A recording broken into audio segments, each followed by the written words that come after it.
Mon âme a soif de toi, mon cœur a faim de toi, mon ami.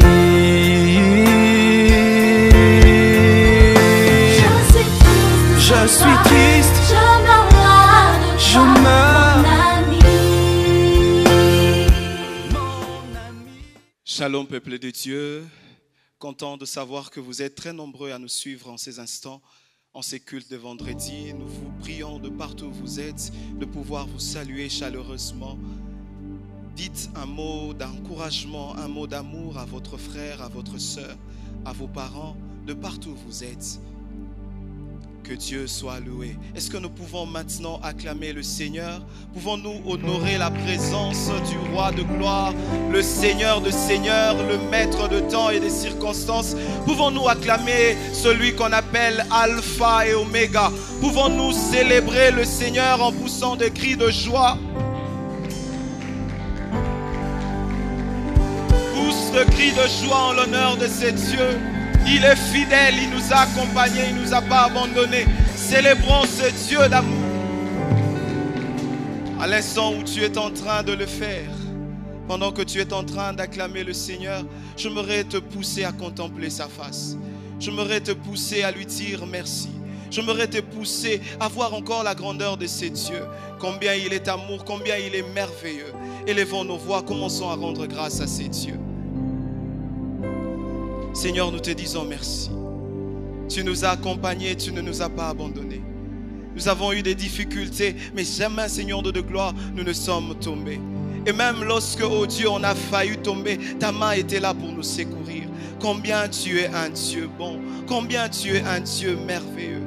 Nous te sommes reconnaissants, Seigneur Dieu de gloire. Pendant qu'on pensait, oh Dieu, que les choses ne changeraient pas, toi, Seigneur de gloire, tu as mis ta main, oh Dieu, afin que toute situation commence, oh Dieu de gloire, à changer.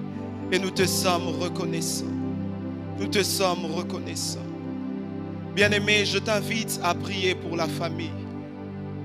Pendant que le pasteur, ces derniers temps, le pasteur est en train de nous donner une série d'enseignements sur les maladies du couple. Nous allons élever nos voix, prier pour le couple. Demander à ce que Dieu puisse rendre mature nos couples. Demander à ce que Dieu puisse emmener le véritable amour. Que l'homme puisse aimer tel que la Bible le dit. Que l'homme puisse aimer sa femme. Élevons nos voix, prions au nom de Jésus. Seigneur, nous te prions, ô Dieu de gloire.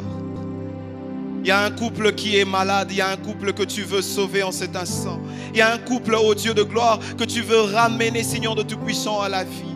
Nous te prions, ô Dieu, d'être là, Seigneur Dieu de gloire, afin de ramener ce couple, ô Dieu de gloire, à la maturité, afin de ramener ce couple, ô Dieu, au véritable amour. Nous te prions, Seigneur, sois présent. Le couple, oh Dieu, a besoin de Jésus. Que Jésus vienne siéger, que Jésus vienne régner, que Jésus vienne prendre le contrôle. Dans ce cœur, Seigneur Dieu de gloire, de cet homme qui, oh Dieu, par ce mot, pouvait battre sa femme, qui, oh Dieu, par ce mot, Seigneur, pouvait détruire, oh Dieu, son foyer. Je te prie de saisir son cœur et de lui donner un cœur nouveau. Je te prie, Seigneur, élève-toi, oh Dieu de gloire. Élève-toi, Seigneur Dieu Tout-Puissant. Manifeste-toi, ô Dieu, au milieu de ce couple, Seigneur, qui crie à toi. Seigneur, tu entends la voix de cette femme, ô Dieu, qui pleure, qui gémit, jour et nuit, qui a besoin que tu transformes son mari. Je te prie, Seigneur, vois, ô Dieu de gloire, et entends. Exauce sa prière, Seigneur. Exauce sa prière, ô Dieu. Élève-toi, Seigneur Dieu de gloire. Élève-toi, Seigneur. Nous te prions, nous te prions. Viens répandre ta gloire, viens répandre ton amour. Viens répandre, Seigneur de gloire, ta paix, l'harmonie, l'équilibre dans ce couple, ô Dieu, qui a tant besoin de toi. Au nom puissant et merveilleux de notre Seigneur Jésus. Nous acclamons le Seigneur, nous poussons des cris de joie. Poussons des cris de joie dans nos familles. Célébrons le Seigneur, poussons réellement des cris de joie. Car Dieu, il a sauvé, il a guéri. Pendant que nous allons célébrer le Seigneur, il va répandre la guérison, il va répandre la vie. Poussons des cris de joie. poussons vers les seigneurs de cris de joie. Vous tous habitants de la terre, de partout où vous êtes, est-ce que tu peux encore célébrer les seigneurs? De là où tu es, dans ta maison, en famille, tu es peut-être dans ton... partout où tu es, je te prie vraiment de célébrer les seigneurs et de lever le roi de rois. Même dans un lit d'hôpital, tu nous entends, célèbre les seigneurs dans ton cœur. Là où tu es, sache que le Seigneur est roi et qu'il est digne d'être loué à jamais. Est-ce qu'ensemble, on peut acclamer les seigneurs? Nous voulons lui dire qu'il n'y a personne comme lui. Acclame plus fort le roi de rois. Oui, il est digne de louange. Est-ce qu'on peut chanter avec toi qu'il n'y a personne comme lui? Ensemble, célébrons le Seigneur, acclamons-le. Alléluia, on y va. Acclame le Seigneur plus fort. Alléluia. Hey. Oh, yeah. Il est roi, il est roi, il est roi. Jésus est roi, Jésus est roi. Il est digne de louange, il est digne d'adoration, il est digne d'être loué. Ton Jésus là, il est bon. Mon Jésus là, il est bon. Notre Jésus est merveilleux. Alléluia. Il n'y a personne comme Jésus au milieu de fils de Dieu. Nul n'est comparable à Jésus parmi tous les fils des hommes. Il n'y a personne comme Jésus au milieu de fils de Dieu. Nul n'est comparable à Jésus parmi tous les fils. Chante ensemble, il n'y a personne. Il n'y a personne comme Jésus. Non. Au milieu de fils de Dieu. Non, non, non. Nul n'est comparable à Jésus parmi tous les fils des hommes. Il n'y a personne. Il n'y a personne comme Jésus. Je chante. Au milieu de fils de Dieu. Il est comparable. Il est comparable à Jésus parmi tous les Est-ce que fils tu peux des acclamer hommes. les seigneurs? Let's go. Oh, oh, oh, oh, oh, oh, oh. Oh, la, la, la, la. Est-ce que tu peux l'acclamer? Il est digne, il est digne. Chante ensemble, il n'y a personne. Il n'y a personne comme Jésus. Oh, oh, oh, oh, Au milieu de fils de Dieu. Une Il est comparable comparable à Jésus parmi tous les fils, parmi tous les il fils des n'y a hommes. personne. Il n'y a personne comme Jésus. Quand Au milieu des fils de Dieu. il ne compare, il ne compare. Parmi tous les fils Hey, des hommes. ensemble disons ceci, comment? J'ai cherché, Partout il n'y a personne. comme lui. J'ai fouillé, Par-ci, par-ci, par-là. personne. J'ai tourné, oh, Il n'y a personne comme lui. oh, oh. J'ai cherché, partout il n'y a personne. Comme lui. J'ai tourné, Par-ci, par-ci, par-là. personne. Moi je tournais, tournais. Il n'y a personne comme lui. Il n'y a personne Il n'y a personne comme Jésus. au milieu Au de milieu des fils fils. de Dieu. Nul n'est Il est comparable comparable à Jésus. parmi tous les. Parmi tous les fils des hommes. J'ai dit encore ceci, j'ai cherché, il n'y a personne. Comme lui. J'ai fouillé par-ci, par-là. Personne. J'ai tourné. Oh, Il n'y a personne comme lui. ensemble, il est le Fils. Il est le Fils de Dieu vivant, venu du ciel sur la terre. Parole de Dieu devenu chair pour éclairer le monde. Rejeté, crucifié, il est ressuscité. Son nom c'est Jésus, le roi de rois. Il est le Fils, Il est le Fils de Dieu vivant, venu du ciel sur la terre. Parole de Dieu devenu chair pour éclairer le monde. Rejeté, crucifié, il est ressuscité. Son nom c'est Jésus, le roi de rois. hey, il n'y a personne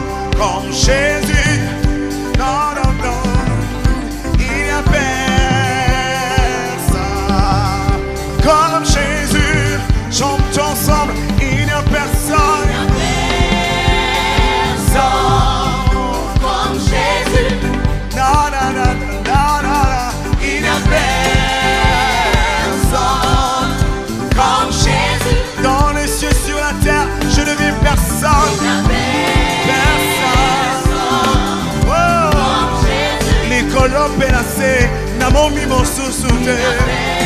Personne, alléluia. Mobi kisi lokola ya zate, moko kisa makabo lokola ya zate. Yahweh, ganga ya banganga seyo, papa ya ba papa seyo. Oh yeah. Il y a personne comme Jésus.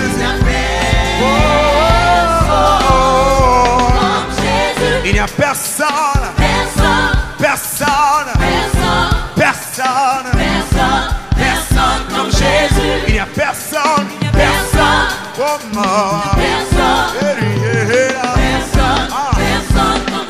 Papa le cola yo azate.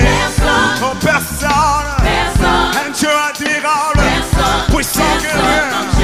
Le redoutable comme toi n'existe pas. Oh Yahweh, c'est toi la pierre angulaire. Tu guéris de toutes sortes de maladies. Personne n'est comme toi. Tous les médicaments qui passent partout. Alléluia. Nous exaltons ton nom car tu es l'unique. Le véritable Dieu. Personne. Alléluia. Alléluia. Alléluia. Alléluia. Alléluia.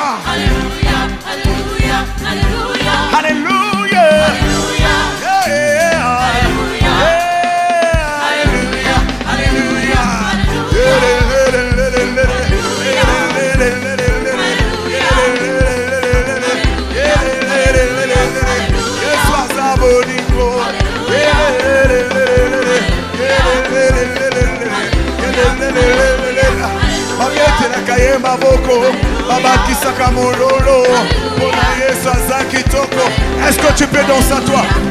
Danse à toi pour Jésus. Alléluia.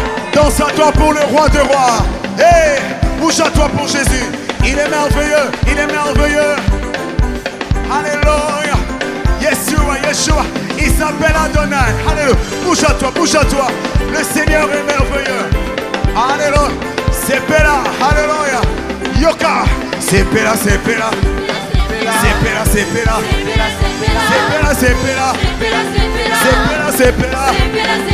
Alléluia. Régissons-nous en Jésus-Christ. Hey. Alléluia. Yes. Alléluia. Hey. Écoute ça. Il n'y a personne.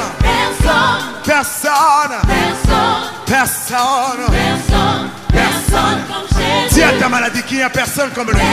Dis à ta célibat qu'il n'y a personne comme lui. Oh, personne comme Jésus. Personne. Il donne des enfants stériles. Personne comme lui. Il sait nouer les mariages qui étaient prêts à être divorcés. Alléluia. Il est le redoutable, le Seigneur. Roi de roi. Personne comme Jésus. Nous t'élevons plus haut. Sois élevé. Alléluia. Alléluia. Alléluia.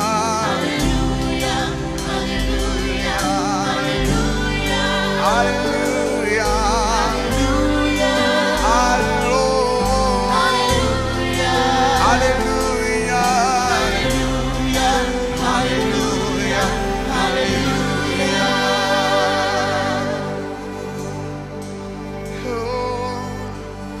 Something about your name that freezes.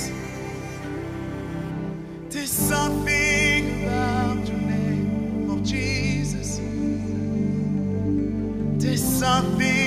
about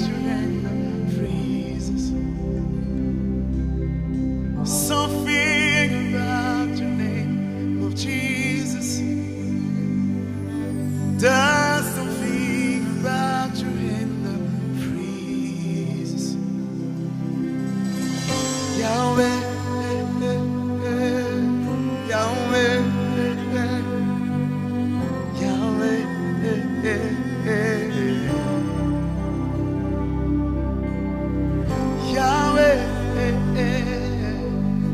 Yahweh, Yahweh.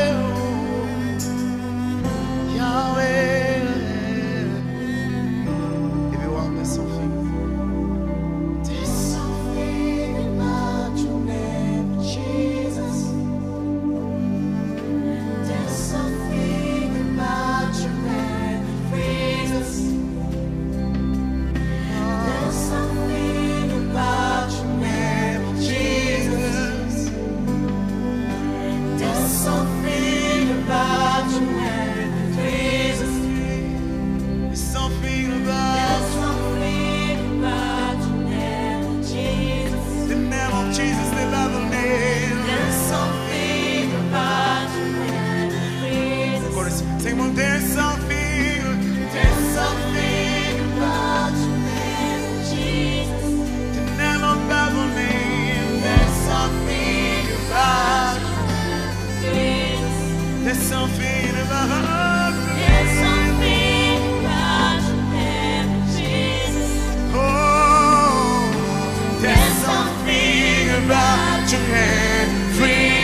puissance.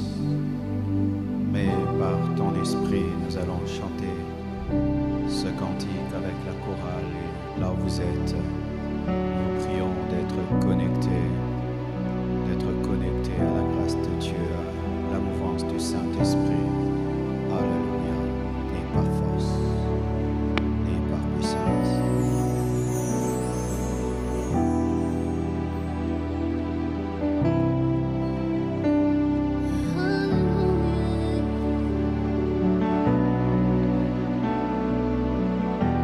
Ni par force, ni par puissance.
Dieu, nous te bénissons, te glorifions, te magnifions, Seigneur. Merci pour ton onction et ta présence. Tire gloire de toutes choses, Seigneur. Parle-nous, enseigne-nous. Nous t'adorons, nous te magnifions, Jésus. Le plus beau parmi 10 000. L'admirable conseil. Le lys de Laval. Redoutable tu es, incomparable tu es. Reçois l'offrande de nos lèvres, l'offrande de nos cœurs qui t'aiment. Et en dépit des temps et des circonstances, nous avons décidé de t'aimer, de te suivre et de te servir.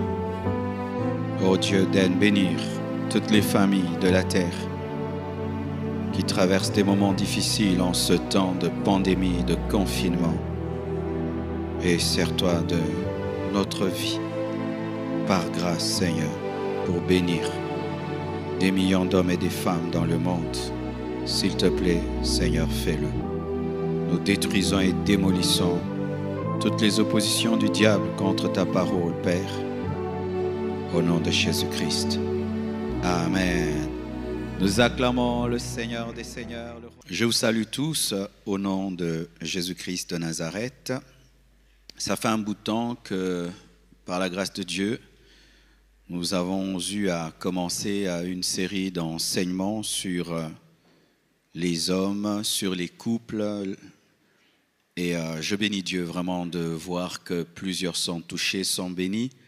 Vous nous écrivez, vous nous appelez et vraiment nous sommes encouragés. Depuis le dimanche, j'avais commencé un enseignement des hommes qui tuent les femmes. C'était la première partie et je vais continuer toujours dans ce sujet afin de clôturer aujourd'hui. Et dimanche, je parlerai des femmes qui tuent les hommes parce que les hommes risquent de croire que je suis injuste. Précédemment, j'avais parlé des Adam, des Noé, des Abraham, des Jacob, des David et des Amnon. J'avais parlé de 6 types d'hommes. Et pour ce soir, nous aurons à parler également de 6, ça fera 12. Notre passage de bas, c'est Proverbe 4, verset 14. La Bible dit « N'entre pas dans le sentier des méchants et ne marche pas dans la voie des hommes mauvais. » Dieu reconnaît qu'il y a des hommes bons et des hommes mauvais. Et Dieu parle à ses créatures d'éviter d'autres créatures. Vous imaginez ça? N'entre pas dans le sentier des méchants et ne marche pas dans la voie des hommes mauvais, car au-delà du diable, des démons, un homme peut détruire ta vie, une femme peut détruire ta vie. Vous devez le savoir, mes frères. Ce ne sont pas les démons qui ont crucifié Jésus, ce sont des hommes qui ont crucifié Jésus. Ce ne sont pas des démons qui ont jeté Joseph dans une fosse, ce sont des hommes. Ce ne sont pas des démons qui ont vendu Jésus-Christ à ses ennemis, c'était un disciple. Alors des fois, les chrétiens tombent dans le piège de se concentrer seulement sur les démons, les esprits, et ne prennent pas au sérieux des personnes toxiques. Et qui sont les hommes qui tuent les femmes? Ce sont des hommes mauvais. Ce sont des hommes à ne pas épouser. Ce sont des hommes qui maltraitent leur épouse. Ce sont des hommes qui maltraitent leurs enfants. Ce sont des hommes qui maltraitent leur belle famille. Ce sont des hommes difficiles à vivre. Ce sont des instruments du diable dans la vie de leurs femmes. Et j'avais dit ceci. Si tu es célibataire, évite de tels hommes. Mais s'il s'avère que tu as déjà épousé un tel homme, je ne te dis pas de divorcer, mais je te dis de te donner à Dieu, de rechercher la plénitude du Saint-Esprit, de rechercher l'amour de Dieu et la patience pour transformer un tel homme, car cela est aussi possible. Je connais beaucoup d'hommes qui étaient méchants, qui étaient mauvais, qui ont été transformés par leurs femmes, que Dieu a transformés au travers de leurs femmes, au travers même de leurs enfants. Mais cela demande, je dois être sincère, de la persévérance, de la patience, car ça peut prendre des années pour qu'un homme mauvais puisse changer. Si tu es déjà dans le mariage avec un homme méchant, un homme mauvais, la solution n'est pas le divorce, mais c'est te jeter dans les bras de Jésus-Christ afin qu'il le change, qu'il le transforme, mais aussi que tu sois un modèle de christianisme, car des fois les femmes veulent transformer leur mari à coups de prière seulement, à coups de prédication et d'enseignement, sans pour autant refléter Jésus-Christ dans leur caractère, dans leurs attitudes, et ce qui fait que l'incrédule demeure incrédule parce qu'il constate qu'en toi, il n'y a que des paroles et des prières, mais tu ne vis pas comme Christ. Alors, maman, avant de réclamer la conversion de ton mari, regarde en toi-même, est-ce que tu vis comme Christ? Est-ce que tu es un modèle de Christ? Est-ce que ton attitude pousse ton mari a changé? Car beaucoup de chrétiennes rendent incrédules leur mari parce qu'elle prie beaucoup, elle jeûne beaucoup, mais elle n'est pas soumise, elle n'est pas douce, elle n'est pas hospitalière, elle n'est pas aimante, mais elles veulent que leur mari se convertisse alors qu'elles sont même une contradiction de spiritualité.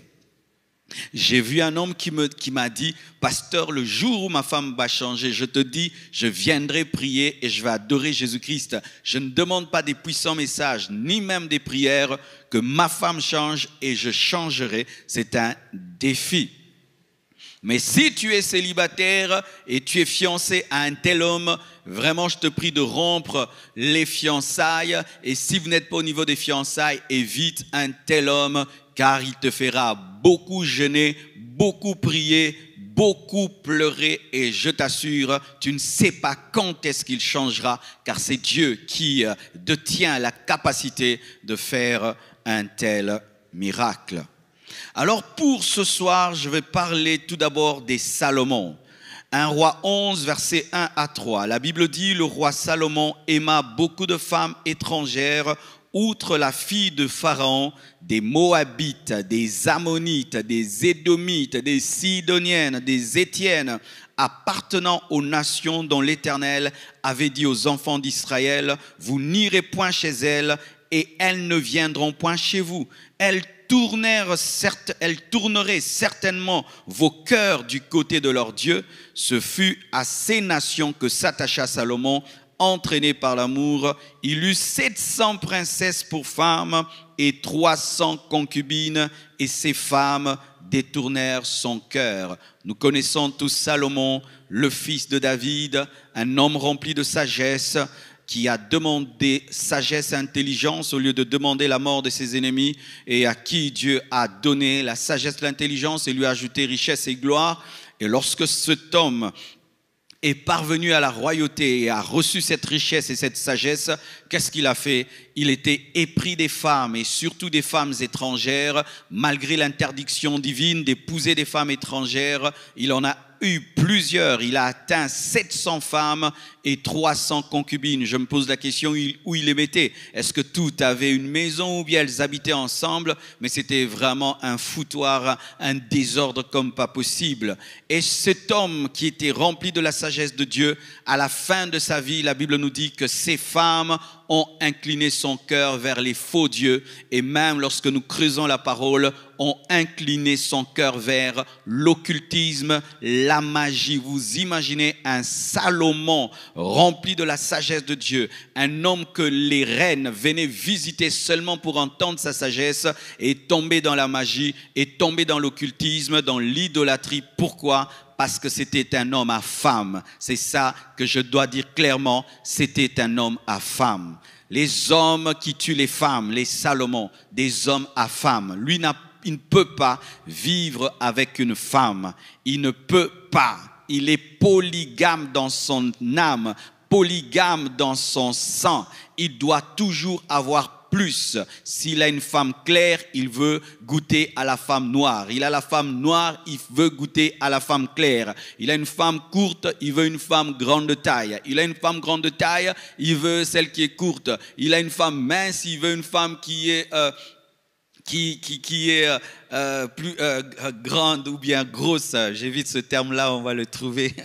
Alors, il veut toujours plus, il veut toujours plus, il veut toujours plus, de sorte qu'il est allé de mariage en mariage en ajoutant des femmes, parce que la Bible lui reconnaît 700 femmes et 300 concubines, mais il s'était marié 700 fois. Vous imaginez 700 fois un homme insatiable, quelle que soit la beauté de sa femme, quelle que soit l'intelligence de sa femme, quelle que soit la soumission de sa femme, il ne peut se contenter d'une femme. Et il y a des hommes pareils, et ils se révèlent même déjà dans les fiançailles, c'est qu'ils peuvent avoir 2-3 fiancés, c'est qu'il peut être en train de se marier, mais il aime une autre femme pendant qu'il se marie. Il peut tromper sa femme, sa fiancée dans les fiançailles déjà. Ils commencent déjà à tromper leur fiancé avant le mariage. Si tu as un tel fiancé qui avant le mariage déjà te trompe,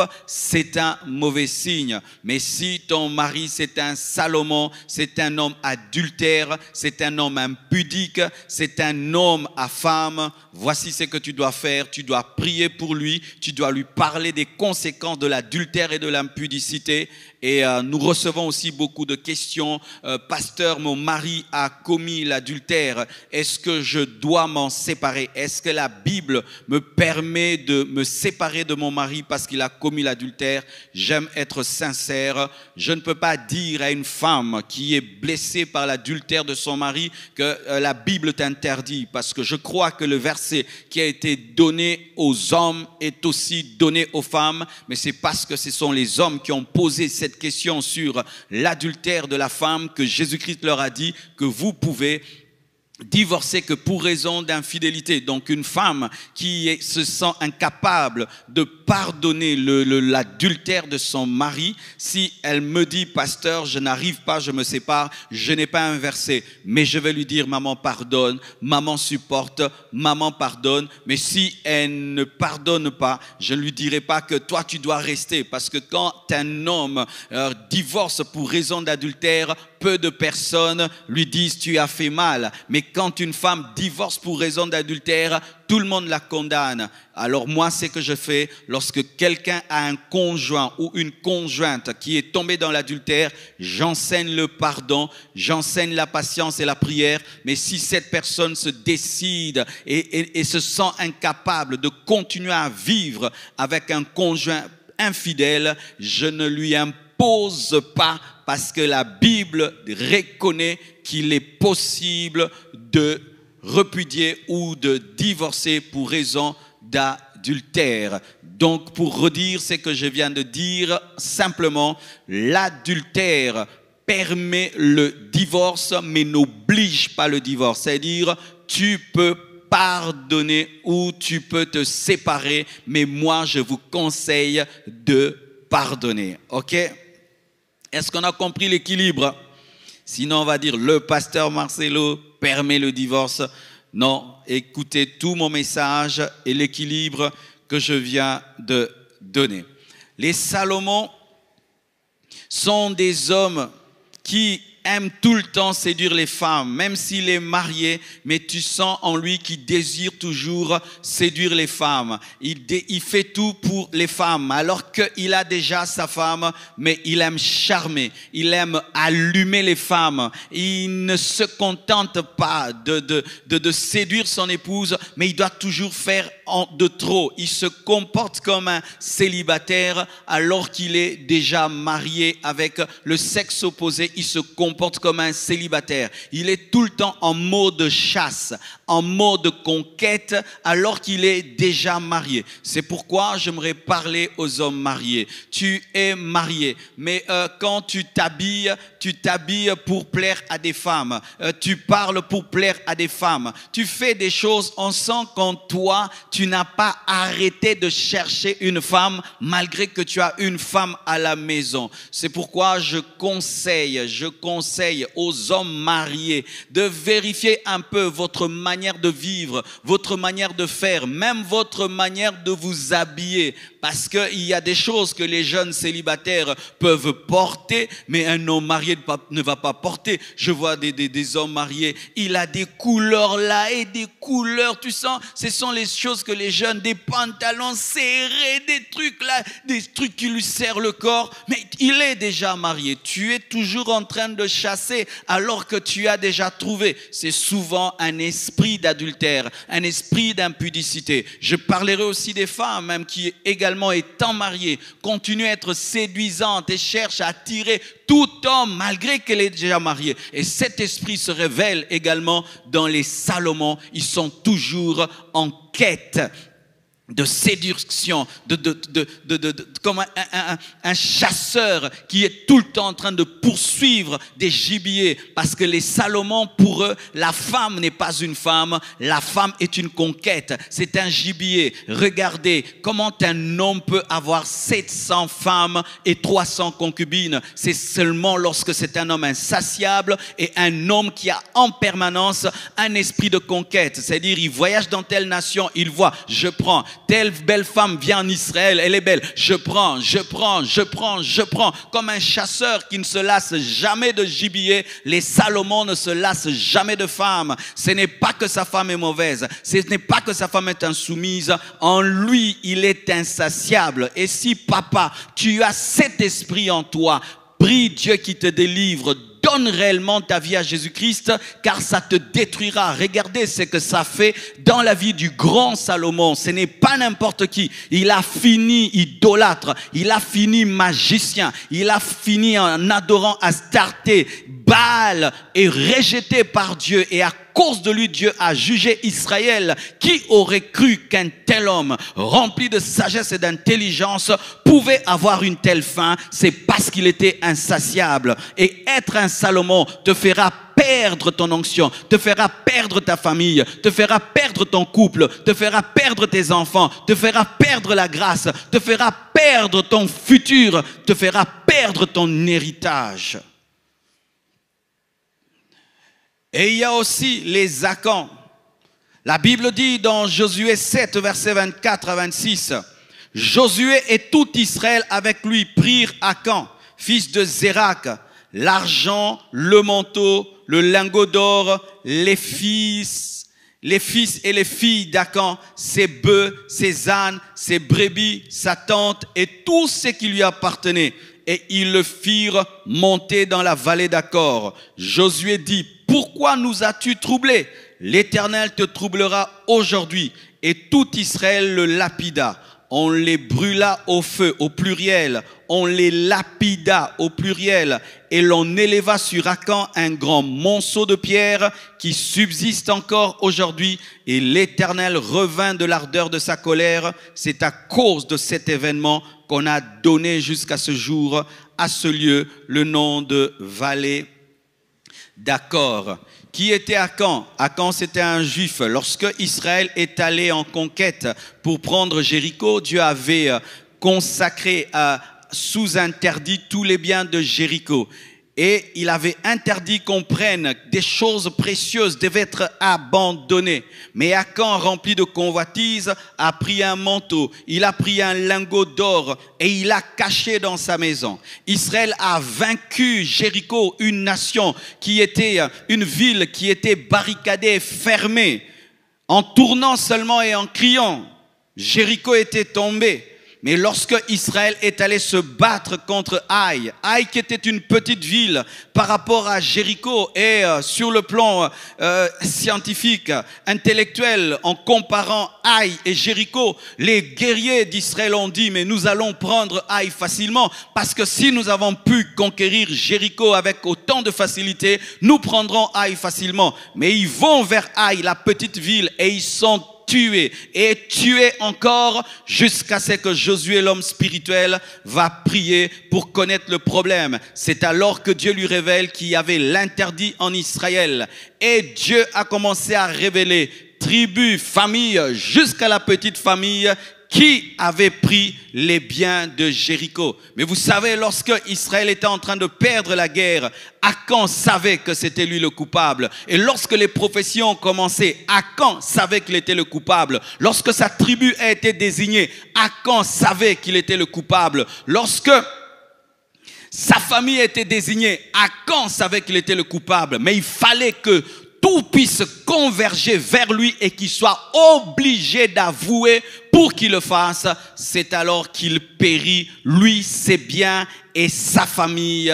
Qui sont les Akans? Les Akans, ce sont des hommes voleurs, remplis de convoitises matérielles. Lui n'est pas un pudique, mais c'est un voleur. Il aime prendre ce qui n'est pas à lui. Il ne peut se contenter de sa maison. Il ne peut se contenter de son salaire. Il ne peut se contenter de sa voiture. Il ne peut se contenter de ses biens. Il doit ajouter. Et il doit ajouter, même s'il sait que c'est interdit, même s'il sait qu'on ne doit pas toucher. Akan touche, et quand il touche, il ramène les biens volés, il ramène les biens produits par sa convoitise chez lui à la maison. Il nourrit ses enfants avec la nourriture volée. Il paye les études de ses enfants avec l'argent volé. Il envoie ses enfants en Europe avec l'argent volé. Il embellit sa femme avec l'argent volé. Et il amène l'interdit et la malédiction, le jugement sur sa maison. Akan.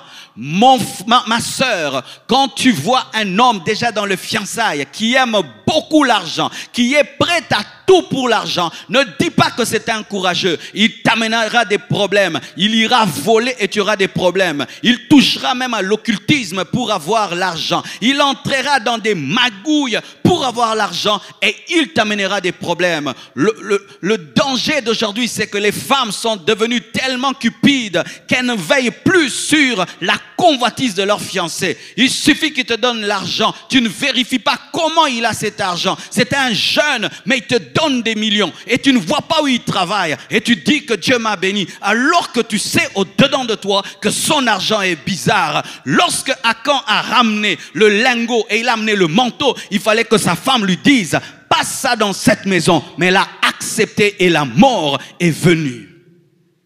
Chère maman, aie le courage de dire à ton mari, je ne veux pas de cette voiture dans cette maison. Je connais ton salaire, tu n'as pas l'argent pour acheter une telle Jeep. Je connais ton salaire, tu n'as pas assez d'argent pour acheter une telle villa. Je connais ton salaire, tu n'as pas les moyens de nous offrir autant. Mon mari, d'où vient cet argent? Akan va amener la mort des enfants et va amener ta propre mort. Lorsque Dieu a dû frapper la maison d'Akan, ce n'était pas au singulier, c'était au pluriel. Même les personnes qui n'avaient pas volé, même les personnes qui n'avaient pas touché ont été tuées, lapidées. Pourquoi? Parce qu'elles avaient participé à ce vol. On appelle ça être receleur. Et ainsi, beaucoup de femmes sont maudites parce qu'elles ne s'opposent pas au vol de leur mari, à la convoitise de leur mari, à l'amour des biens de cette terre. Et des fois, même certaines chrétiennes, vous faites semblant. Tu sais que ton mari gagne mal l'argent, mais tu ne lui poses pas la question parce que tu as peur que ta conscience soit réveillée. Ainsi, tu fais semblant. Mais le Saint-Esprit sait, maman, que tu fais semblant et tu sais que ton mari est un voleur. C'est un homme qui vit dans la corruption. Tu sais que tout ce que vous avez provient du vol, mais tu fermes les yeux. Pendant que tu fermes les yeux, Dieu ne ferme pas tes yeux, ses yeux. Et le jour qu'il va frapper, il ne va pas seulement frapper ton mari, il va frapper vos enfants et il va frapper également ta propre vie. Pourquoi? Parce que tu as participé. C'est alors que vous voyez que certains enfants des voleurs, plusieurs plutôt, enfants des voleurs, ne réussissent pas à l'école. Et même s'il a fini ses études, il n'est pas engagé. Et même s'il est engagé, lui aussi rencontrera d'autres voleurs et il finira maudit. Tu es un enfant, tu as un père qui est un Akan. Ne le glorifie pas. Aujourd'hui dans notre pays, lorsqu'un père est voleur, c'est un caïd. Notre père est un grand voleur. Au Congo, le voleur c'est un grand homme. Ça c'est un homme, c'est un homme. Et on se moque des personnes qui vivent honnêtement, qui se contentent de leur salaire. Même les membres de la famille se moquent des personnes qui se contentent de leur salaire. Ça fait 10 ans que tu as ce poste, tu n'as même pas une maison. Ça fait 10 ans que tu as ce poste, tu n'as même pas une voiture. Ça c'est quel genre d'homme? Je vous dis que ce n'est pas normal. Nous devons nous opposer aux Akans, car si tu ne t'opposes pas à Akan, le jour où Dieu va le juger, tu seras tué avec lui. Les Akans. Et nous avons également les Akab. Les Akab. 1 Roi 21, verset 1 à 7. La Bible dit ceci. Après ces choses, voici ce qui arriva.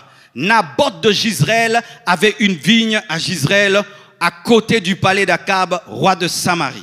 Et Akab parla ainsi à Naboth. Cède-moi ta vigne pour que j'en fasse un jardin potager, car elle est tout près de ma maison.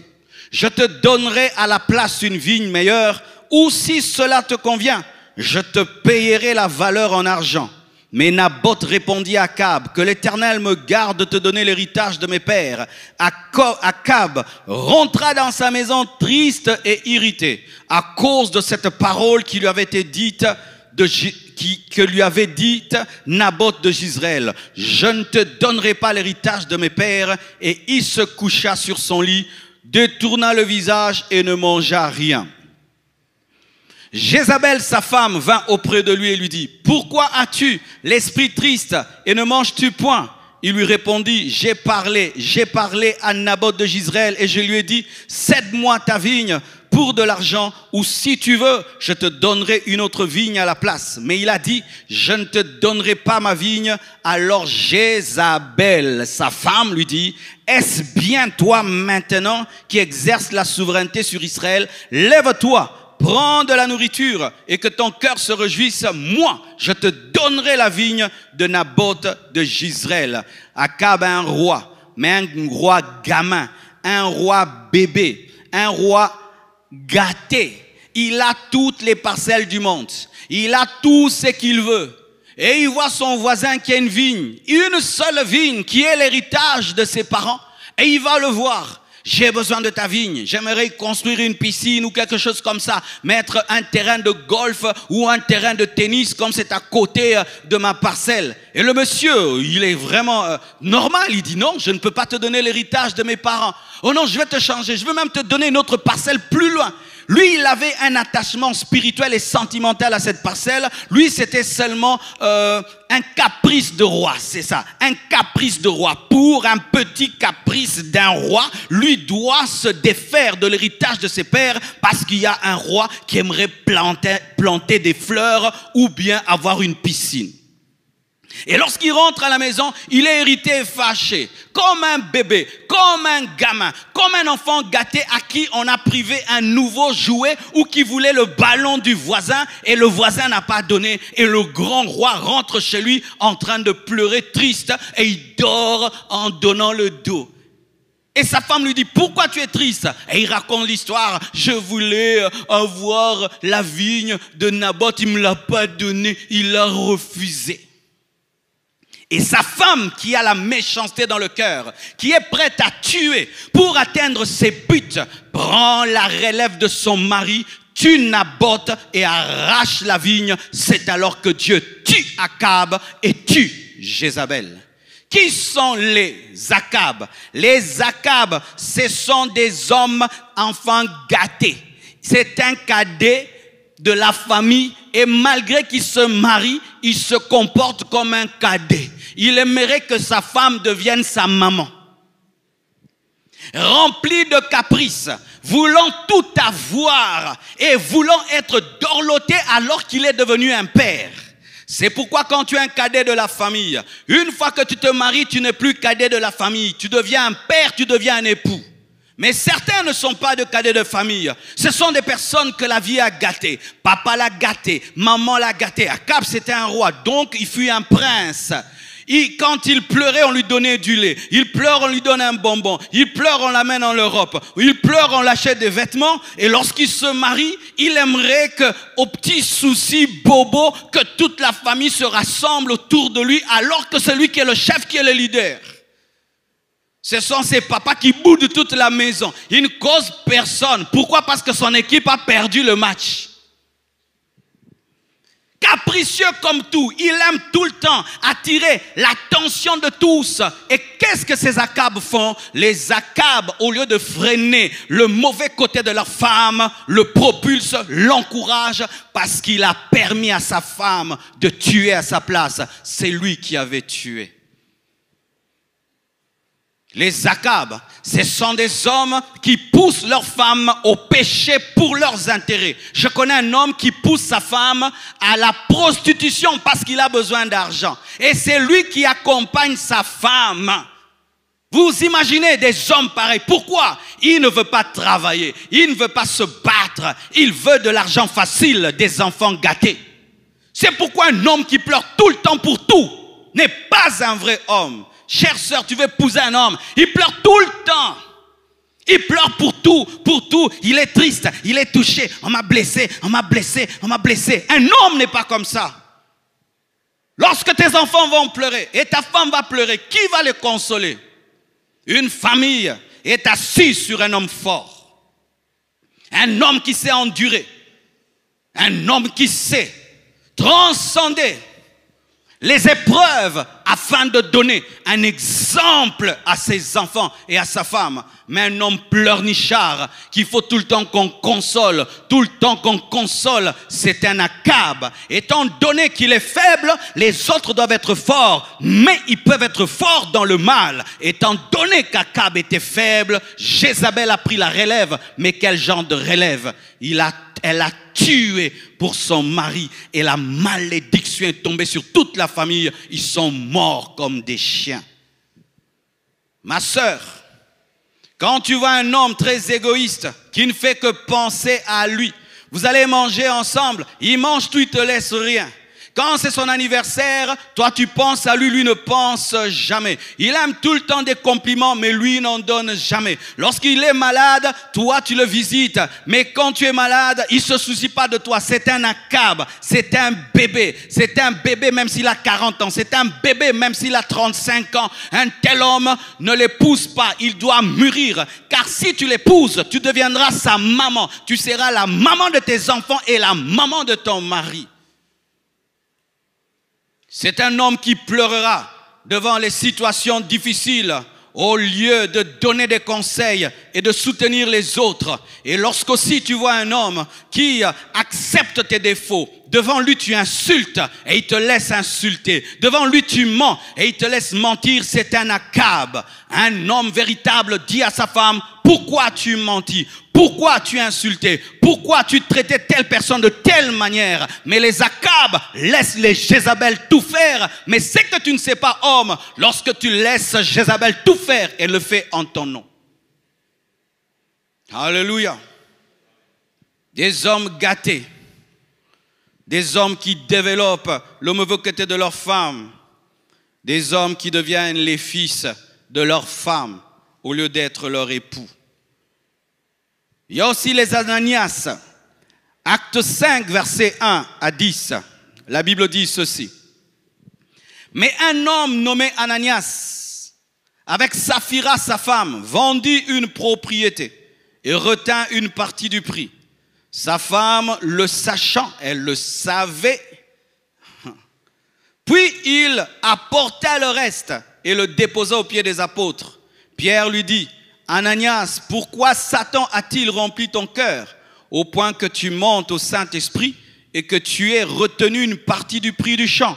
S'il n'eût pas été vendu, ne te resterait-il pas? Et après qu'il ait été vendu, le prix n'était-il pas à ta disposition? Comment as-tu pu mettre en ton cœur un pareil dessein? Ce n'est pas à des hommes que tu as menti, mais à Dieu. Ananias, entendant ces paroles, tomba et expira. Une grande crainte saisit tous les auditeurs. Les jeunes gens s'étant levés, l'enveloppèrent, l'emportèrent et l'ensevelirent. Environ 3 heures plus tard, Sa femme entra sans savoir ce qui était arrivé. Pierre lui adressa la parole. « Dis-moi, est-ce à un tel prix que vous avez vendu le champ ?» « Oui, répondit-elle, comme son mari. C'est à ce prix-là. » Même parole, complicité. Alors Pierre lui dit, « Comment vous êtes-vous accordé pour tenter l'Esprit du Seigneur? Voici, ceux qui ont enseveli ton mari sont à la porte et ils t'emporteront. » Au même instant, elle tomba aux pieds de l'apôtre et expira. Les jeunes gens étant entrés, la trouvèrent morte. Ils l'emportèrent et l'ensevelirent auprès de son mari. Qui sont les Ananias? Ce sont des hommes qui entraînent leurs femmes à faire le mal, qui font de leurs femmes leurs disciples, mais dans le mal, qui font de leurs femmes des complices, mais dans le mal, qui font de leurs femmes leur vice, mais dans le mal. Ce sont des hommes qui amènent leurs femmes dans l'unité, mais dans le mal. 3 heures après, elle dit ce que son mari a dit, alors qu'elle n'était pas là, parce qu'elle était vraiment disciple de son mari, et ce qui est arrivé à son mari lui est arrivé également. Ma sœur, quand tu vois ton mari t'entraîner au mal, refuse. Ce n'est pas parce qu'un homme est ton mari qu'il a le droit de te détruire. Si Ananias, plutôt Saphira, avait dit la vérité, Ananias serait mort, elle serait vivante, elle allait se remarier. Mais elle était unie à son mari, même dans le mal et dans le péché. Et là, ils n'ont même pas volé les hommes. Ils ont menti à Dieu, ils ont menti au Saint-Esprit. Ce sont même des hommes qui s'accordent avec leurs femmes pour ne plus donner la dîme. Chérie, on ne donne plus la dîme. Et s'ils donnaient une dîme de $100, ils disent non, maintenant on va donner $50. Et ils s'entendent les deux. Et ils amènent l'enveloppe à l'église. Et ils disent c'est notre dîme. Alors qu'ils savent que la dîme était une dîme de $100. Ils donnent 50, les deux s'accordent. Ils s'entendent. Vous vous entendez sur quoi? Dans le mariage, on est unique dans les bonnes choses et divisé dans les mauvaises choses. C'est bon dans un couple lorsqu'un mari s'oppose à sa femme, lorsque sa femme dévie. C'est bon dans un couple lorsqu'une femme s'oppose à son mari, lorsque son mari dévie. Mais aujourd'hui, au nom de l'unité, au nom de l'amour, au nom de la complicité, les hommes accompagnent leurs femmes dans des bêtises et les femmes accompagnent leurs maris dans les bêtises, alors qu'il faut savoir qu'au-dessus d'Ananias, il y a le Saint-Esprit. Au-dessus d'Ananias, ton mari, il y a le Saint-Esprit. Il y a Dieu qui peut tuer ton corps, ton âme et vous jeter en enfer. Tu crains ton mari plus que Dieu. Tu crains ton mari plus que Dieu. Il peut même te conduire dans l'occultisme. Tu acceptes. Hommes et femmes qui s'entendent de tuer leurs enfants pour devenir riches. Ton mari va dans l'occultisme et on lui dit, vous devez tuer vos enfants. Et il vient et il te dit, tu sais, je dois devenir ceci, oui. Alors on a dit que cet enfant-là qui est dans ton ventre-là, il doit mourir pour que je le devienne. Et une mère accepte que le fruit de ses entrailles soit sacrifié parce que son mari doit devenir un homme grand. Toi et ton mari, vous serez jugés. Il y a des femmes qui sauvent leur mari en disant jamais une telle chose n'entrera dans cette maison. Jamais je ne t'accompagnerai dans le mal. Jamais je ne t'accompagnerai dans le mal. Je me souviens, mes frères, lorsque mon père ne s'était pas donné à Dieu et que ma mère a commencé à prier et qu'ils allaient dans une fête, on met une musique mondaine. Mon père demande à ma mère de danser. Elle disait non, je suis chrétienne, je suis servante de Dieu et je suis la mère des serviteurs de Dieu. Je ne peux pas le faire, même si tu es mon mari, mais je ne peux pas le faire. Ça pouvait créer des tensions, mais aujourd'hui, cela a changé.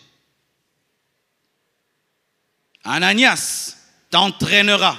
C'est pourquoi lorsque tu as un fiancé qui est déjà voyou, qui te dit, tes parents disent à 18h il faut rentrer, lui te ramène à 23h en te faisant sauter le mur. Ton fiancé, il envoie des gens t'attirer dans un endroit qui paraît sérieux pour tes parents, mais après là, il va t'envoyer dans un bar. Toute cette malignité qu'il manifeste dans les fiançailles révèle que c'est un Ananias. Il commence à t'apprendre à mentir à tes parents. Ma sœur, toi, tu ne mentais jamais à ton père, à ta mère. Maintenant, depuis que tu as ce fiancé, tu as appris à mentir. Tu as appris à avorter. Et tu avortes chez tes parents. Personne ne sait. Lui, il t'amène en catimini dans un hôpital. Il te fait avorter. Et tu rentres calmement à la maison. Personne ne sait. C'est un Ananias. Et je te dis, par lui, tu mourras. Et il y a aussi les Nabal. 1 Samuel 15, versets 25 à 26, la Bible dit « Que mon Seigneur ne prenne pas garde à ce méchant homme, c'est Abigail qui parle, à Nabal, car il est comme son nom. » Nabal est son nom.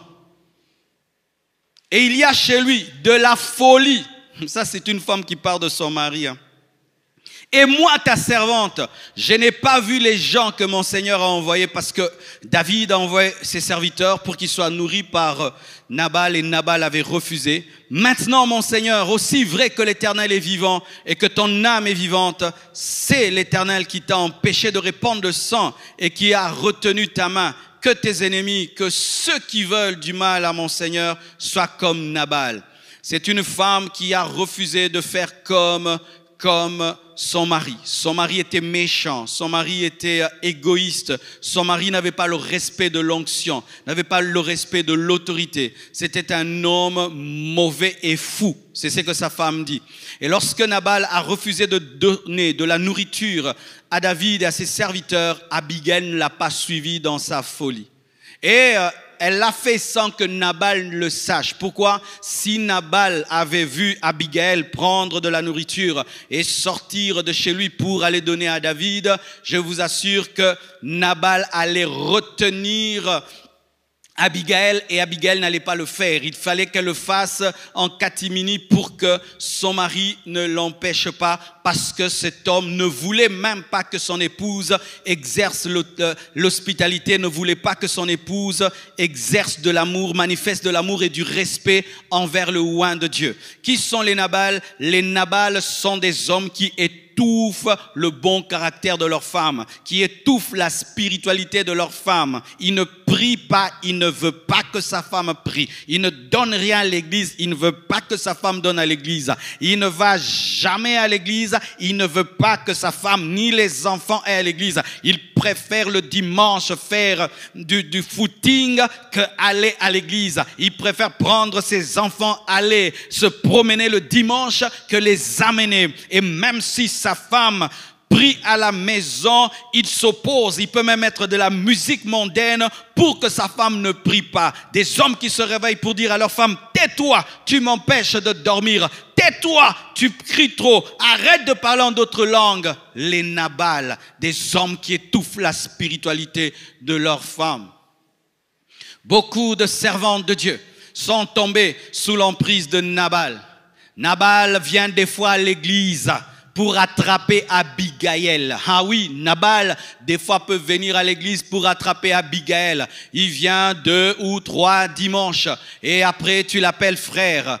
Mais ce frère, c'est un frère avec une stratégie derrière. Une fois qu'il t'a épousé, que tu entres chez lui, il te dit ici, pas de prière. Ici, on ne va pas à l'église. D'ailleurs, je ne vois pas très clair ton pasteur. Les Nabal.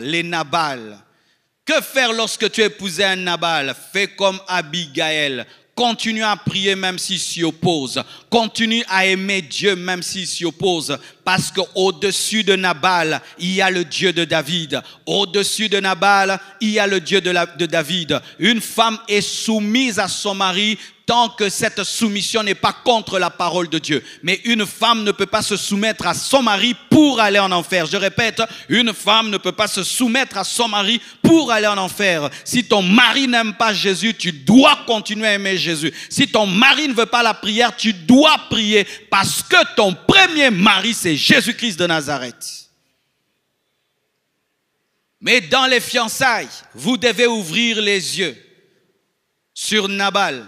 Je vois des sœurs qui des fois m'amènent au bureau, des personnes charnelles, des païens. Tu sens que la sœur sait que c'est un païen, que c'est un homme charnel. Mais comme elle a attendu tellement longtemps le mariage, elle se dit, j'accepte quand même Nabal. Déjà dans les fiançailles, ton fiancé insulte les ouins, insulte les David. Déjà ton fiancé, dans les fiançailles, ne donne rien même aux pauvres sur la route. Il est mauvais, méchant, et tu sais que c'est un homme méchant. J'épouse un méchant. Il ne partage pas, il n'a pas d'amour, il n'aime pas prier, il n'aime pas Dieu, il n'aime pas lire la Bible, il ne supporte pas les hommes de Dieu, et tu épouses un tel homme. C'est alors que vous voyez des sœurs qui étaient remplies du Saint-Esprit, revêtues de feu de puissance, entrer au mariage, dans le mariage, et devenir des glaçons. Lorsque tu vois déjà ton fiancé se comporter comme Nabal, s'opposer à l'esprit, s'opposer à Dieu, s'opposer à ta croissance spirituelle, et tu te rends compte que depuis que tu l'as connu, tu ne fais que régresser spirituellement, tu ne fais qu'être étouffé spirituellement, c'est un mauvais signe, c'est un Nabal. Mais si tu l'as déjà épousé, alors tiens bon, garde ta foi et accomplis cette parole qui dit que rien ne nous séparera de l'amour de Dieu. Serait-ce un mari, serait-ce un homme, rien ne te séparera de l'amour de Dieu. Continue, et un jour Dieu touchera Nabal et il sera transformé. Et s'il n'est pas transformé, et jusqu'à sa mort, il demeure Nabal, car Nabal est demeuré Nabal jusqu'à sa mort. Reste attaché à Dieu et Jésus-Christ sera ton mari, comme David est devenu le mari d'Abigail. Alléluia.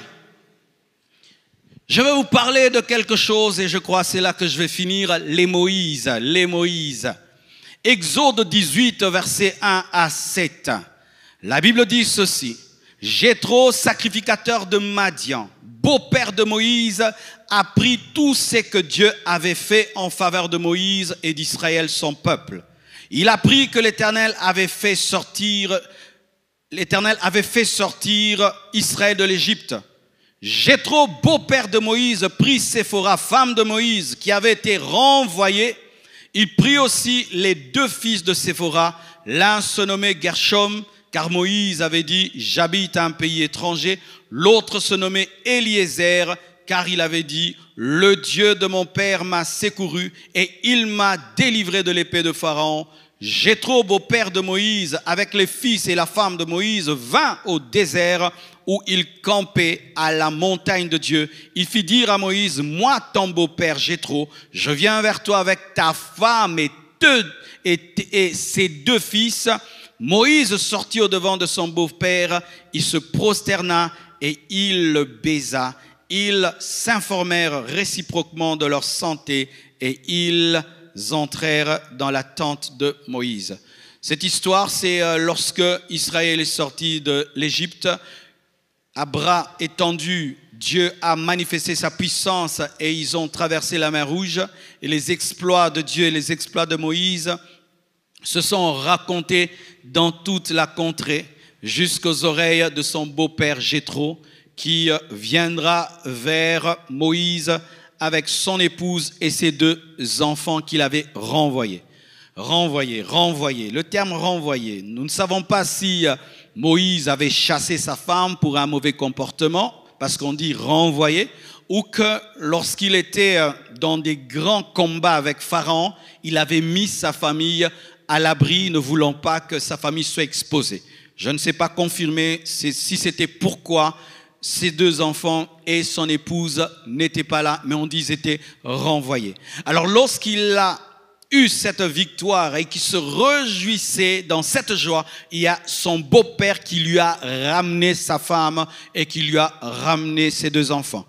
Je sens dans ce texte que l'effort de ramener la femme, de ramener les enfants ne provenait pas de Moïse, mais provenait de Jéthro. C'est Jéthro qui a compris que Moïse avait besoin de sa femme, avait besoin de ses deux enfants. Et Jéthro était un homme très très sage et très équilibré.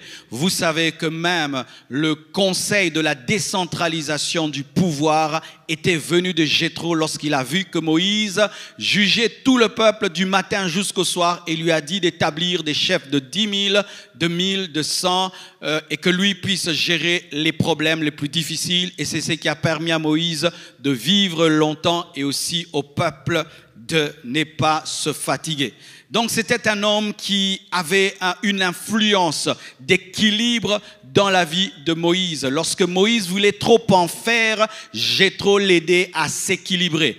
Et qui sont les Moïse? Les Moïse, ce sont des hommes qui aiment tellement leur travail, tellement leur ministère, tellement leur vision, tellement leurs ambitions qu'ils oublient leurs femmes et leurs enfants, parce que Moïse était dans la joie des miracles, des prodiges, ça marchait, nous sommes libérés, mais il a oublié qu'il était déséquilibré, sa femme n'était pas là et ses enfants n'étaient pas là. Qui sont les Moïse? Ce sont des hommes qui sont tout le temps au téléphone, qui n'ont plus le temps de regarder leurs femmes. Tout le temps au téléphone, qui n'ont plus le temps de causer avec leurs femmes, avec leurs enfants. Des hommes qui sortent le matin et qui rentrent à 0 heure parce qu'ils cherchent l'argent. Il doit devenir riche, il doit devenir un millionnaire, il doit devenir un millionnaire. Oui, il veut devenir un millionnaire, mais il ne cause plus avec sa femme, il cause plus avec ses enfants. Il est en train de détruire sa famille, en train de bâtir le ministère, mais détruisant la famille, en train de bâtir son entreprise et détruisant sa famille. Et lorsqu'il a atteint le sommet, il n'y a personne à côté de lui. Et ça, c'est la maladie des hommes modernes. Des hommes modernes, nous voulons tellement réussir, et tout passe par le téléphone aujourd'hui. Tous les messages au téléphone, le travail au téléphone, de sorte que nous sommes plus au téléphone qu'avec nos femmes, qu'avec nos enfants, et c'est en train de les détruire. Nous mangeons avec le téléphone en main. Nous sommes avec nos femmes sur le lit avec le téléphone en main. Le téléphone est tellement omniprésent dans nos vies que nous sommes en train de détruire nos femmes, détruire nos enfants. Et lorsque ta femme voit que ton téléphone est plus important qu'elle, qu'est-ce qu'elle fera? Elle va cesser de rechercher le dialogue avec toi et te laissera avec ton téléphone. Tes enfants également te laisseront avec ton téléphone. Et d'ailleurs, ils vont t'imiter. Quand tu prendras le téléphone, eux aussi prendront leur téléphone. Quand tu prendras ton téléphone, ta femme aussi prendra ton téléphone. Et vous serez ces couples modernes aujourd'hui où tout le monde a un téléphone, on est à 1 mètre, mais celui-ci est à Paris, l'autre est à Bruxelles, l'autre est au Bandundu, mais ils sont face à l'autre, mais tout le monde est en train de faire quelque chose sur Facebook, sur WhatsApp, sur YouTube. Et aujourd'hui, c'est l'une des choses qui est en train de tuer les femmes. C'est bien de ramener de l'argent à ta femme, c'est bien de réussir. Mais si tu réussis seul, tu ne seras jamais heureux. Cher homme, tu te bats tellement pour ton ministère, tellement pour l'église, tellement pour ton entreprise, tellement les affaires, tellement d'autres les études. Ils étudient même à l'âge de 50 ans. Il doit avoir un autre doctorat, et puis un autre doctorat, et puis un autre doctorat. Donc un étudiant éternel. Il revient 2 mois, et puis voyage. Il étudie, il revient 1 mois, il étudie jusqu'à 60 ans. Il ne fait qu'étudier. Et sa femme ne connaît pas son mari. Et un jour, ta femme va te tromper et tu vas pleurer, mais c'est toi qui l'as abandonné, tout le temps en train de travailler et tu oublies que tu as une femme, tout le temps en train de rechercher l'argent et tu oublies que tu as des enfants. Et lorsque tu te concentres tellement sur ton travail et tu oublies tes enfants, quelqu'un d'autre en prendra soin. Heureusement pour Moïse, Jéthro était son beau-père et c'était un homme avisé. Mais imaginez que Jéthro soit un homme mauvais. Qu'allait devenir la femme de Moïse et ses enfants? Pendant que tu abandonnes tes enfants, c'est la bonne qui les éduque. Pendant que tu abandonnes tes enfants, c'est le professeur qui les éduque. Pendant que tu abandonnes tes enfants, c'est la télévision qui les éduque. Pendant que tu abandonnes ta femme, elle va se confier même au jardinier, même au chauffeur. C'est quand vous entendez des histoires d'adultère entre la patronne et le travailleur. Moïse. Voici ce qu'il faut faire, cher papa Moïse. Tu dois avoir un programme équilibré. Avoir le jour pour le travail et le jour pour ta famille. Avoir des heures pour ton travail et des heures pour ta femme et des heures pour tes enfants. Avoir des mois pour ton travail. Avoir aussi des mois de vacances pour ta femme et pour tes enfants. Avoir des temps où tu es au téléphone et des temps où tu déposes le téléphone pour regarder les yeux de ta femme, pour regarder les yeux de tes enfants, pour causer, pour parler.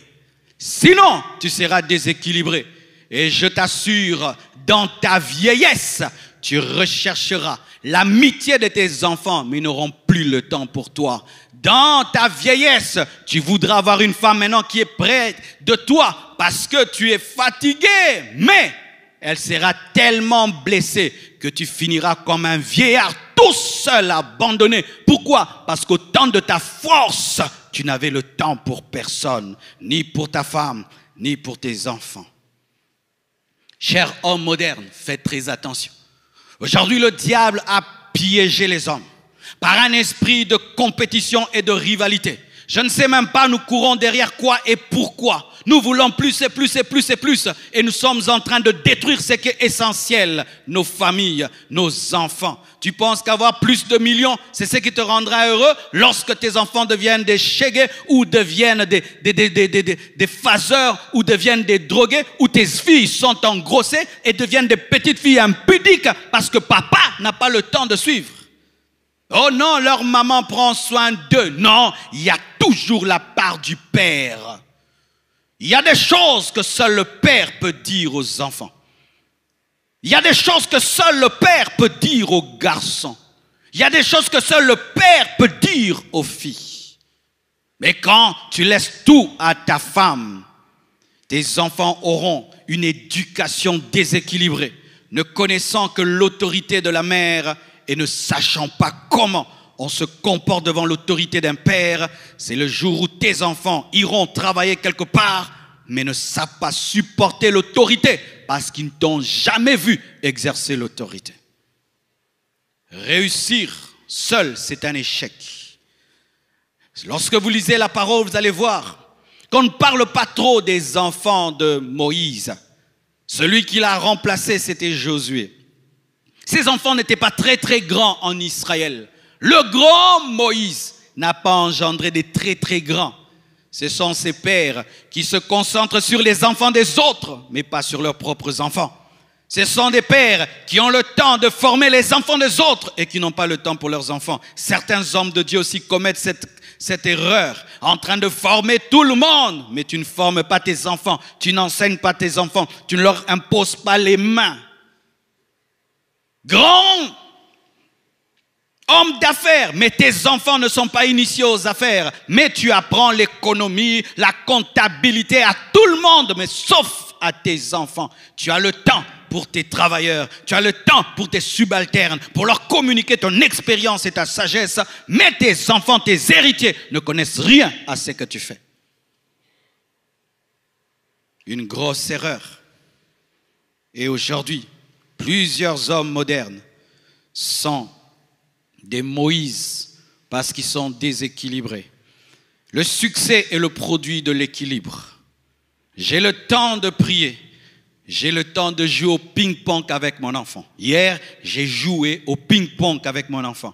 Hier, j'ai écouté la musique avec mes enfants. Ils aiment tellement la musique. Et on écoute ensemble la musique. On danse même ensemble dans la chambre. Ce sont des moments qui n'oublieront jamais. J'ai le temps de prier avec l'église. J'ai le temps de prier avec mes enfants. J'ai le temps d'enseigner l'église. J'ai le temps d'enseigner mes enfants. J'ai le temps de rire avec l'église. J'ai le temps de rire avec ma femme et avec mes enfants. Lorsque je rentre, je suis là pour mes enfants. Mais souvent, nous aimons tellement la séparation de la mer Rouge, la conquête de Canaan, que nous oublions nos enfants. Ne faites pas seul. Et il y a un modèle d'un homme merveilleux dans la parole de Dieu, Job. J'ai beaucoup de respect pour Job, car Job est le modèle d'un père équilibré. La Bible nous dit ceci dans Job 1, versets 1 à 5. Il y avait dans le pays d'Uz un homme qui s'appelait Job. Et cet homme était intègre et droit. Il craignait Dieu et se détournait du mal. Il lui naquit 7 fils et 3 filles. Il possédait 7000 brebis, 3000 chameaux très occupés, 500 paires de bœufs, 500 ânes et un très grand nombre de serviteurs. Beaucoup de choses à gérer. Et cet homme était le plus considérable de tous les fils de l'Orient, le Bill Gates de son temps. Ses fils allaient les uns chez les autres et donnaient tour à tour un festin, une famille remplie d'amour. Et il inviter leurs 3 sœurs à manger et à boire avec eux, une famille moderne où on respecte même la femme. Et quand les jours de festin étaient passés, Job appelait et sanctifiait ses fils, malgré qu'il gérait des bœufs, des chameaux, des serviteurs. Il avait le temps d'appeler ses fils pour les sanctifier. Puis il se levait de bon matin et offrait pour chacun d'eux un holocauste, malgré qu'il était occupé. Il avait le temps pour Dieu. Il avait un culte matinal. Il avait un temps pour Dieu, malgré que c'était un milliardaire, malgré qu'il avait beaucoup de choses à faire. Il avait le temps de sanctifier ses enfants, de s'occuper de leur spiritualité, le temps d'avoir un culte matinal avec Dieu. Car Job disait, peut-être mes fils ont-ils péché et ont-ils offensé Dieu dans leur cœur. C'est ainsi que Job avait coutume d'agir. Coutume d'agir, c'était son style de vie. Se réveiller le matin, offrir des holocaustes à Dieu, sanctifier ses enfants. Et Job avait une mauvaise femme. Vous allez voir qu'on ne parle pas de sa femme lorsqu'on parle de spiritualité. Lorsqu'on parle des cultes, on parle même des fêtes, on ne parle pas de sa femme.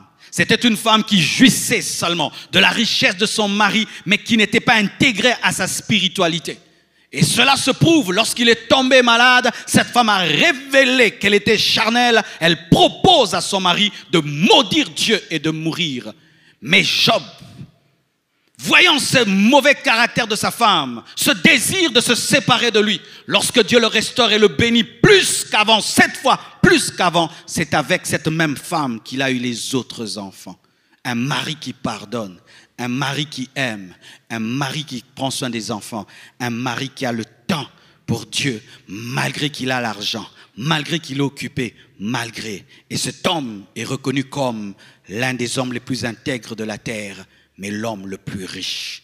Si un homme qui a vécu en ce temps-là, où l'Esprit de Dieu n'était pas répandu, pouvait avoir cet équilibre, nous aussi nous pouvons le faire. Car nous avons l'exemple du meilleur de tous les maris, de l'époux des époux, Jésus-Christ de Nazareth, qui a donné la dot de son sang, qui a élevé sa femme, tirée de la saleté du péché et qui en a fait une épouse, qui intercède tous les jours pour nous, priant pour son épouse, et qui est en train de travailler pendant que je parle, préparant une maison pour son épouse, la nouvelle Jérusalem céleste, et qui dit un mot et qui l'accomplit, nous a promis qu'il s'en va et qu'il reviendra, et il reviendra très très bientôt.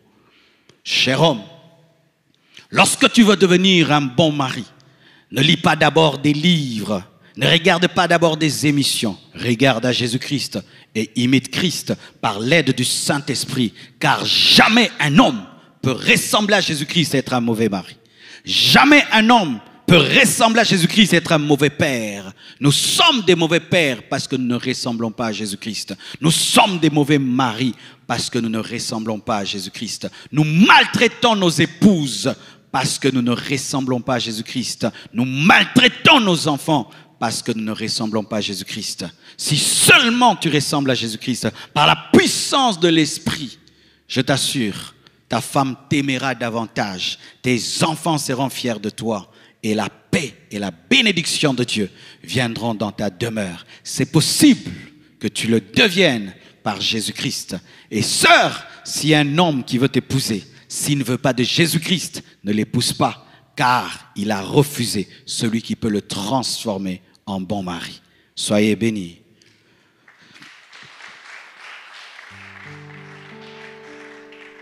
Car tu es Dieu,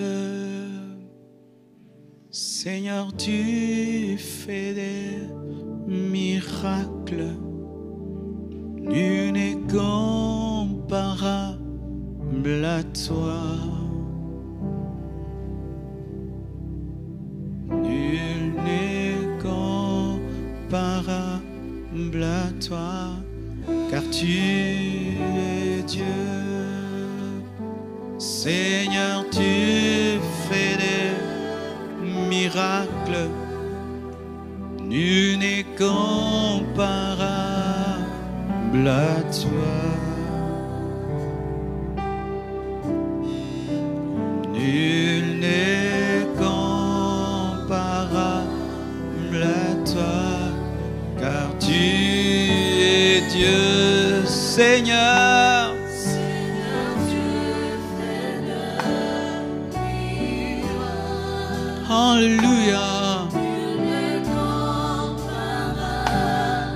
ressemble à toi.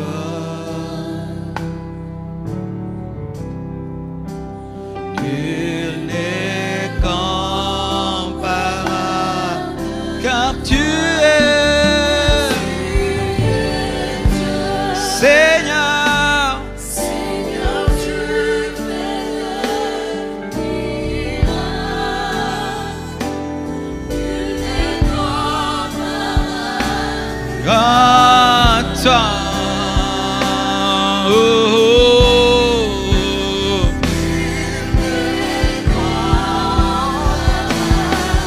Car tu es Dieu. Seigneur, Seigneur. Nul n'est comparable à toi. À toi. Oh, oh.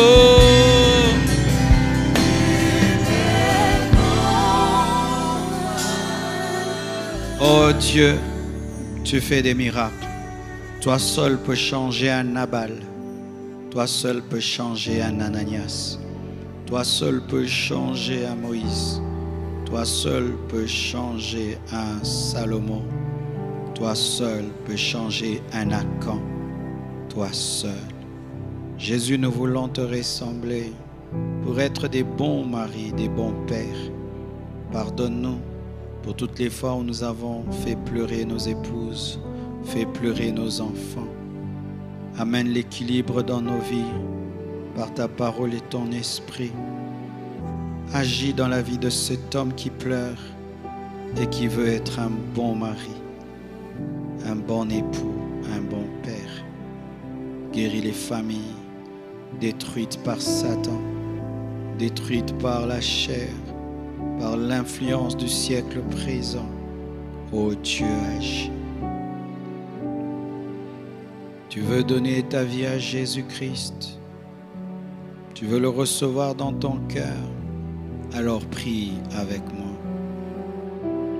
Seigneur Jésus-Christ, aujourd'hui j'ai entendu ta voix et je veux que tu entres dans mon cœur.